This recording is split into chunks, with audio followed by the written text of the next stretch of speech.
il s'est occupé de ça. Mes chers frères, depuis que, par la grâce de Dieu, le royaume d'Espagne a découvert et conquis les Indes de l'Ouest, que certains appellent déjà le Nouveau Monde, nous avons vu s'élever un grand nombre de questions difficiles que rien dans l'histoire du monde ne laissait prévoir. Une de ces questions, qui est de première importance, n'a jamais reçu de réponse claire et complète.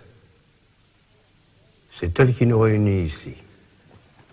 Ces terres nouvelles ont des habitants qui ont été vaincus et soumis au nom du vrai Dieu. Cependant, depuis une trentaine d'années, des rumeurs se sont répandues en Europe, disant que les indigènes de Mexico et des îles de la Nouvelle-Espagne ont été très injustement maltraités par les conquérants espagnols.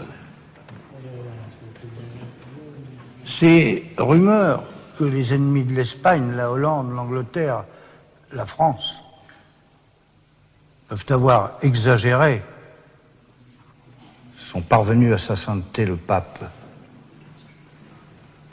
qui s'en est montré vivement ému, d'autant plus que ces traitements s'exerceraient au nom de notre sainte religion.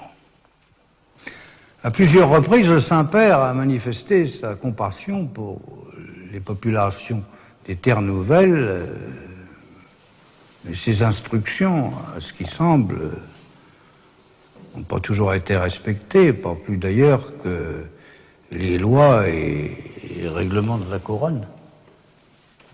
Aujourd'hui, le Saint-Père m'a envoyé jusqu'à vous avec une mission précise. Décider si ces indigènes sont des êtres humains achevés et véritables, des créatures de Dieu, nos frères dans la descendance d'Adam, ou si, au contraire, comme on l'a soutenu, ils sont des êtres d'une catégorie distincte, voire même les sujets de l'empire du diable.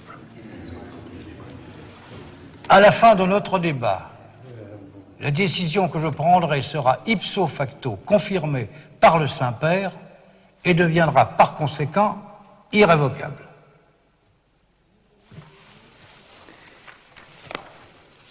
Nous avons réuni ici, à Valladolid, dans ce couvent où frère Gregorio a eu la bonté de nous accueillir, quelques témoins et participants, et tout d'abord le très illustre frère Bartolomé de las Casas, qui connaît bien les terres nouvelles et qui plusieurs fois prit la défense de ces indigènes. En face, nous avons Maître Sepúlveda lui-même.